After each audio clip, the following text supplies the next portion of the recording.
am Schluss die Bank gesehen haben, das ist unglaublich.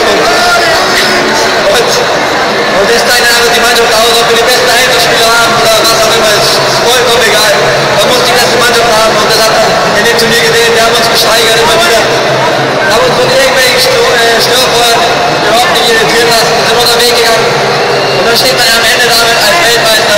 Unglaubliches. Würden Sie das sagen, auch jetzt ganz oben, oder? In der Karriere? Ja, so mittendrin irgendwo.